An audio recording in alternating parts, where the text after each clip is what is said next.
La Corée du Sud fait des vagues sur la scène mondiale de la défense avec son nouveau projet ambitieux de super porte-avions.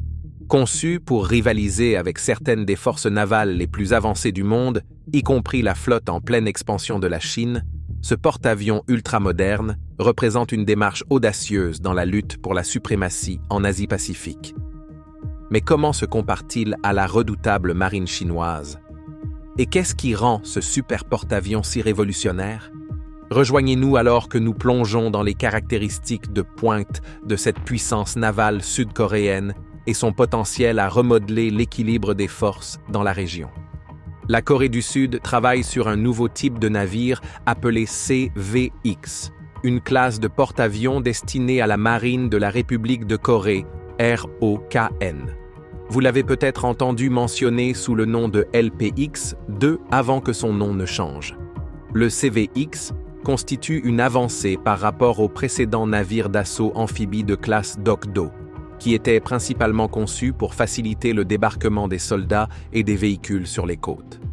Contrairement aux navires Dokdo, le CVX est conçu pour opérer des aéronefs, tels que des avions de chasse et des hélicoptères, le rapprochant ainsi des porte-avions traditionnels utilisés par les grandes marines du monde. L'idée du CVX a été officiellement annoncée dans le plan de défense à moyen terme 2020 à 2024 de la Corée du Sud, publié en décembre 2020. À l'époque, le projet a même reçu des financements pour démarrer. Cependant, avec l'arrivée d'une nouvelle administration présidentielle en 2022, l'intérêt pour la construction de ce navire a semblé diminuer. Ainsi, le projet CVX n'a pas été financé dans les budgets de défense de 2023 et 2024 de la Corée du Sud. À l'heure actuelle, il est incertain si ce porte-avions sera construit ou s'il restera à l'état de proposition. Le CVX s'inscrit dans une volonté plus large de la Corée du Sud de développer ce qu'elle appelle une marine hauturière, Blue Water Navy, c'est-à-dire une marine capable d'opérer loin des côtes et sur les mers du monde entier. En Corée du Sud, le développement de ce concept a commencé en 2001.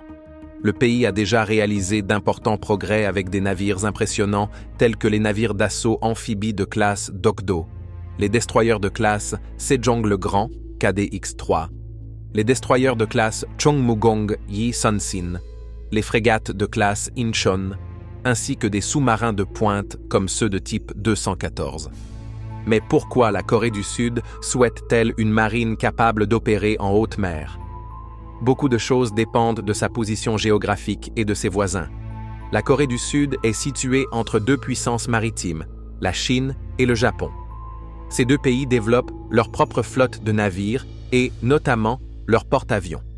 Par exemple, les porte-hélicoptères de classe Yuga et les navires de classe Izumo du Japon sont désormais capables de transporter des avions de combat.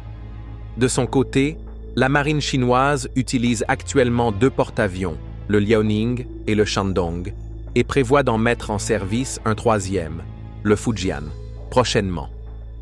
Face à ces avancées, la Corée du Sud considère le CVX comme un moyen de rester compétitive vis-à-vis de ses voisins et de garantir sa capacité à protéger ses intérêts maritimes. À bien des égards, le CVX représente un saut technologique majeur pour la Corée du Sud. S'il est construit, il démontrera la capacité du pays à concevoir une technologie navale avancée et à maintenir une présence significative sur les mers du globe. Toutefois, pour l'instant, l'avenir du projet CVX reste incertain. Seul le temps dira si le gouvernement jugera cet investissement nécessaire. À la fin de l'année 2020, la Corée du Sud a accéléré ses plans pour le porte-avions CVX, en réponse à la concurrence navale croissante avec des pays voisins comme la Chine et le Japon. Afin de livrer le navire un an plus tôt que prévu, la marine sud-coréenne a anticipé une accélération du processus de conception et de développement du CVX. Cependant, cela impliquait aussi d'accélérer l'acquisition des avions de chasse F-35B, l'appareil avancé pour lequel le CVX est conçu. En février 2021, il était estimé que les travaux sur le CVX commenceraient en 2022 pour une finalisation d'ici 2030. En juin 2021, lors du salon MADEX en Corée du Sud, le projet a attiré une attention internationale. l'entreprise italienne de construction navale Fincantieri a signé un accord de coopération avec Daewoo Shipbuilding and Marine Engineering, DSME, le principal constructeur naval sud-coréen. Cette collaboration visait à permettre à la Corée du Sud de bénéficier du savoir-faire de Fincantieri en matière de construction de navires de haute technologie, garantissant ainsi que le design du CVX respecte les normes internationales. Malgré ces avancées, le programme CVX a rencontré des obstacles après l'arrivée au pouvoir du gouvernement conservateur dirigé par le président Yoon Suk-yeol en 2022. La nouvelle administration a exprimé des doutes quant à la nécessité du projet. Ainsi, le CVX n'a pas été inclus dans les budgets de défense 2023 et 2024 de la Corée du Sud. Bien que le programme figure toujours dans le plan de défense à moyen terme 2024 à 2028 du pays, les experts ont clairement indiqué que son avenir dépendra des résultats de recherche et d'analyse supplémentaires. L'une des caractéristiques uniques du CVX réside dans sa conception, qui le distingue de son prédécesseur présumé, les navires de classe Dokdo. Contrairement aux navires Dokdo, qui possèdent un pont destiné au transport et au lancement de véhicules d'assaut amphibies, le CVX ne disposera pas de cette capacité. À la place, l'accent sera mis exclusivement sur les opérations aériennes. L'intérieur du navire sera aménagé pour le stockage et l'entretien des aéronefs, consolidant ainsi son rôle de porte-avions plutôt que celui de navire d'assaut amphibie. Le pont d'envol est l'un des éléments distinctifs du design du CVX. Contrairement aux porte-avions britanniques et indiens, qui utilisent une rampe de saut, ski jump, pour le décollage des avions, le CVX adoptera un pont axial, similaire à celui des derniers porte-avions américains de haut niveau. Cette décision vise à optimiser les opérations des avions de chasse F-35B. Parmi les caractéristiques uniques du design du CVX, 2 îles seront présentes sur le pont du CVX, une caractéristique exceptionnelle parmi les porte-avions mondiaux. Cette configuration à double île a probablement été développée en s'inspirant des porte-avions de classe Queen Elizabeth du Royaume-Uni.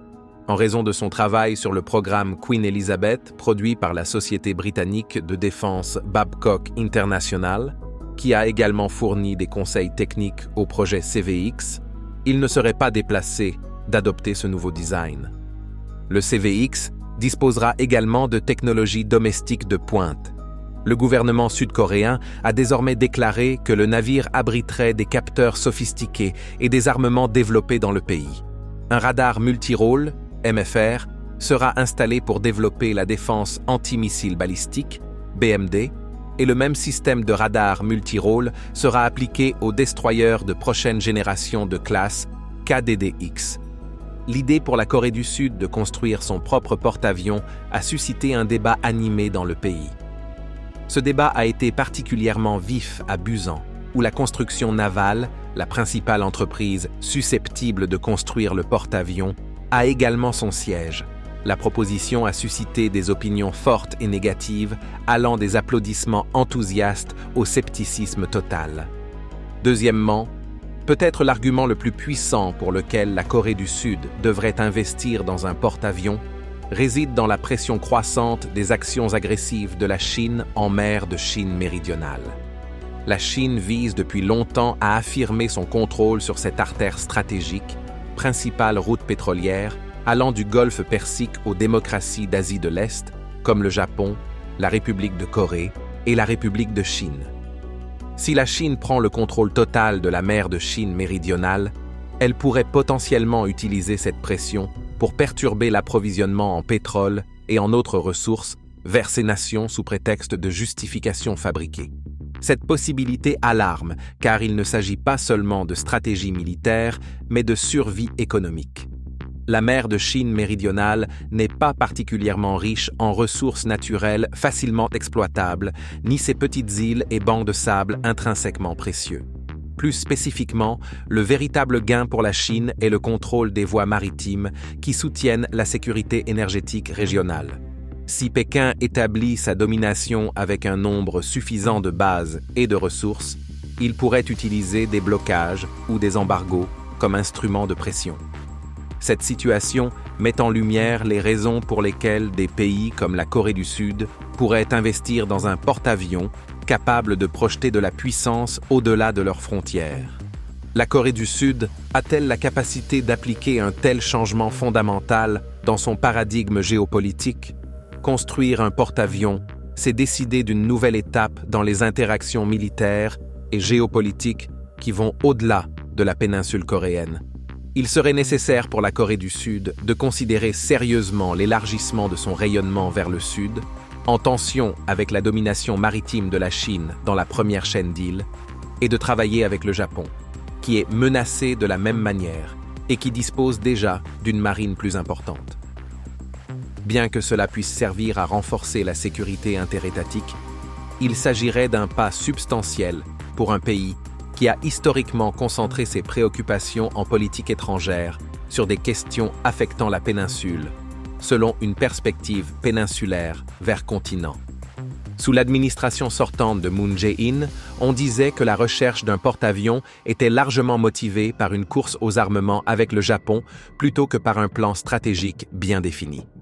Le Japon a construit ses propres porte-avions, et il y a une perception en Corée du Sud que ces navires pourraient être utilisés pour projeter de la puissance près de Dokdo, les îles disputées revendiquées par les deux pays. Si la poussée de la Corée du Sud pour construire un porte-avions vise principalement à contrer la force navale du Japon ou à faire une déclaration audacieuse, la logique semble discutable. Un tel raisonnement manque de cohérence stratégique claire et risque de devenir plus symbolique que pratique. À cet égard, il est nécessaire de revoir sérieusement si un porte-avions fait partie d'une plus grande stratégie militaire. La priorité absolue est-elle de renforcer sa capacité à contrer la Corée du Nord ou de réagir aux nouvelles menaces telles que le rôle croissant de la Chine dans la région? Ce sont des questions profondes qui méritent une délibération réfléchie plutôt que des jugements hâtifs générés par des aspirations régionales ou même un fervent nationalisme. Pour l'instant, le débat continue. Bien que la perspective de voir la Corée du Sud rejoindre les rangs des nations possédant des porte-avions soit séduisante, cela doit s'inscrire dans les objectifs à long terme de Dibley, en harmonie avec les ambitions nationales en matière de sécurité ou économique de la Corée du Sud. Ne pas aligner correctement les parties prenantes sur ces nouvelles priorités risque de transformer cette mission en une dépense coûteuse dont le résultat ne correspondra pas à la vision affichée. À Shanghai, un gigantesque cuirassé, le Fujian, a pris la mer pour la première fois. Pour ceux qui l'ont vu depuis la plage, ce n'était pas n'importe quel navire en mer, mais une référence dans la montée en puissance de la Chine pour redéfinir sa domination navale. Construit pendant plus de 6 ans au chantier naval de Jiangnan, le Fujian n'est pas seulement le plus grand et le plus avancé des porte-avions chinois, mais aussi un symbole des aspirations du pays à rivaliser avec les plus grandes forces navales du monde. Le Fujian est sur le point de commencer ses premiers essais en mer, une étape importante dans la vie opérationnelle d'un navire durant laquelle tous les éléments de la structure sont testés pour vérifier leur capacité à fonctionner de manière fiable dans des conditions réelles. Les essais, qui sont prévus dans la mer de Chine orientale, à environ 130 km du chantier naval, serviront à évaluer la propulsion du navire, ses systèmes électriques, etc. Ce sont les bases du fonctionnement de tout porte-avions, déterminant la fiabilité qu'il peut atteindre pour se déplacer, alimenter les systèmes sophistiqués à bord et soutenir son équipage. L'agence de presse d'État Xinhua rapporte que le porte-avions a déjà fait des progrès substantiels. Après son lancement en 2022, il a passé de nombreux tests d'amarrage et a validé une longue liste de modifications matérielles. Les essais en mer représentent la prochaine étape majeure pour garantir la préparation opérationnelle du Fujian. Le Fujian est un mastodonte parmi les navires de guerre chinois, plus grand que le Shandong et le Liaoning, qui pèsent respectivement 66 000 et 60 000 tonnes en termes de tonnage. Ainsi, à l'exception de la marine américaine, aucune autre nation n'a employé une flotte plus grande que les porte-avions Fujian, qui sont définis comme des navires dont le déplacement est supérieur à 65 000 tonnes. Cette plateforme place la Chine dans le club très exclusif des pays capables d'expédier des forces de frappe porte-avions de niveau 1. La taille n'est pas la seule chose qui rend le Fujian spécial. Il y a aussi le contenu technologique qu'il apporte. Contrairement aux porte-avions chinois hérités utilisant un système de rampe de lancement ski jump, le Fujian est équipé d'un système de catapulte électromagnétique. La version moderne de cette caractéristique permet de rénover des avions plus lourds et plus puissants, avec une capacité de charge accrue et des portées étendues. Les analystes pensent que cela permettra au Fujian d'acquérir un avantage considérable en combat en permettant aux avions de parcourir de plus longues distances et de transporter davantage d'armement qu'auparavant. Selon John Bradford, un spécialiste des affaires internationales du Council on Foreign Relations, les essais en mer sont un moment décisif pour la marine de l'Armée populaire de libération, PLAN. C'est l'entrée de la Chine dans un club d'élite, a-t-il déclaré, expliquant que peu de pays disposent de capacités de porte-avions de classe mondiale. Par exemple, Carl Schuster, un capitaine retraité de la marine américaine, a souligné que ce changement reflétait également une évolution de la stratégie navale chinoise. Ces essais sont plus qu'un simple exercice technique, a-t-il ajouté. Ils visent à montrer à la Chine comment cela peut être fait depuis la mer pour projeter la puissance aérienne à grande distance dans les eaux. L'idée que la guerre bleue puisse être atteinte en menant des opérations en haute mer très loin des côtes d'un pays est un tournant pour la Chine. Les capacités du Fujian à transporter et lancer des avions plus lourds et plus lourdement armés signifie qu'il pourrait théoriquement dicter des conflits et des dynamiques de pouvoir dans diverses régions du monde, et pas seulement d'un point de vue régional. En tant que pays qui s'est préoccupé uniquement de ses mers environnantes, il s'agit d'une transformation totale de ses intérêts navals. Pour de nombreux observateurs, le Fujian est un signe clair que la Chine est sérieuse à l'idée de rivaliser avec les États-Unis, dont la marine reste la plus grande et la plus avancée au monde. Pour certains, cela représente les progrès réalisés par la Chine dans ses efforts pour moderniser ses forces armées et projeter sa puissance sur la scène internationale. Ce n'est pas juste un navire, c'est une déclaration. Que ce soit pour suivre le rythme ou subir des revers, le Fujian fera progresser le discours sur la puissance navale pour un avenir prévisible. Pour l'instant, le monde regarde pendant que le porte-avions le plus massif de la Chine prend la mer sur des eaux inexplorées. La Corée du Sud fait face à un dilemme, celui de poursuivre la construction d'un porte-avions léger appelé CVX ou d'opter pour un porte-avions de taille moyenne qui pourrait apporter plus d'avantages. Cette possibilité a été mise en lumière lorsque le 19 septembre, le président du comité des chefs d'état-major interarmés, le général Kim Seung-kyum, a pris la parole lors d'une réunion du comité de la défense nationale. Ces déclarations ont ravivé l'intérêt et la controverse concernant la direction que prendront les ambitions navales de la Corée du Sud. Le général Kim a expliqué que l'armée explore l'option de développer un porte-avions plus grand, mais seulement si la Corée du Sud parvient à créer son propre avion de chasse capable de décoller et d'atterrir sur un porte-avions. Le concept repose sur la conversion du jet de chasse national KF-21 en une version navale, qui pourrait être basée sur le pont du porte-avions. Cette mise à niveau possible a déplacé la discussion du design relativement petit du CVX vers une version plus générale. Le général Kim n'a pas exclu la possibilité de s'éloigner du CVX pour un porte-avions de taille moyenne, malgré la nécessité de changements majeurs. Les limitations actuelles du KF-21 en matière de décollage et d'atterrissage verticaux imposent un changement de paradigme militaire. La nouvelle administration présidentielle en Corée du Sud a de fortes réserves sur le plan, mais elle ne renonce pas à l'idée de créer un porte-avions. Ils ont déclaré qu'ils voulaient s'assurer que les grands actifs de défense soient conçus pour répondre adéquatement aux menaces futures. Cette vision conservatrice est en ligne avec la stratégie générale du gouvernement, visant à s'assurer que ces investissements sont compatibles avec la situation de sécurité en rapide évolution sur le terrain. Cependant, les critiques se sont fait entendre. Certains accusent l'administration de mettre de côté le projet du CVX simplement pour se distancer des politiques de l'ancien président Moon Jae-in, qui avait soutenu le programme. D'autres affirment qu'un porte-avions léger comme le CVX ne suffirait pas à faire face aux menaces navales croissantes de la région, le qualifiant de cible facile par rapport aux capacités des porte-avions plus grands. En Corée du Sud, un porte-avions est défini comme un porte-avions ayant un déplacement de plus de 60 000 tonnes, ce qui, bien sûr, est beaucoup plus grand que le CVX de 30 000 tonnes. Cette taille plus grande permettrait au porte-avions de supporter davantage d'avions et de systèmes avancés en faisant un concurrent plus puissant face aux puissances navales de la Chine et du Japon. Certains soutiennent le porte-avions de taille moyenne, affirmant que la pression croissante dans la région exige une réponse beaucoup plus forte. La Chine et le Japon élargissent leur flotte, la Chine déployant déjà 2 porte-avions et un 3e en projet.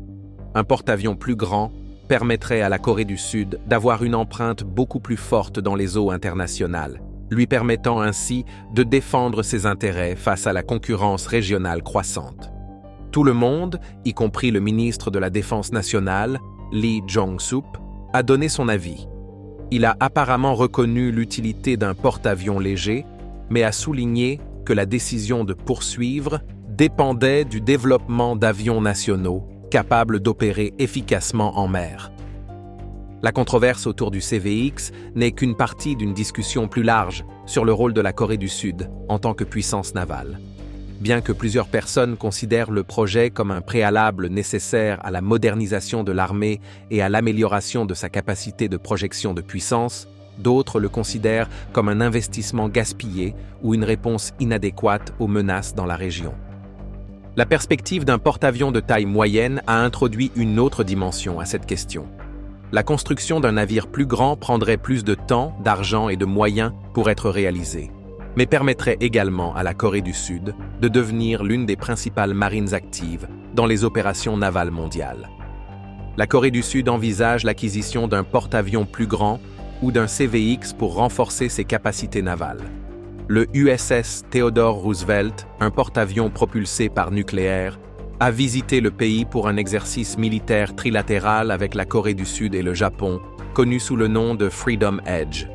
Cet exercice fait partie d'une coopération militaire plus large entre les 3 pays, suite à des événements inquiétants récents, y compris un accord commercial entre la Corée du Nord et la Russie. La Corée du Sud envisage de livrer des armes à l'Ukraine en réponse à l'invasion russe, ce qui pourrait affecter ses relations avec Moscou. L'exercice vise à améliorer la préparation militaire et à promouvoir la dissuasion. Merci de nous avoir regardés. Pendant que vous êtes encore là, cliquez sur le lien qui apparaît à l'écran pour découvrir une autre de nos vidéos. À bientôt!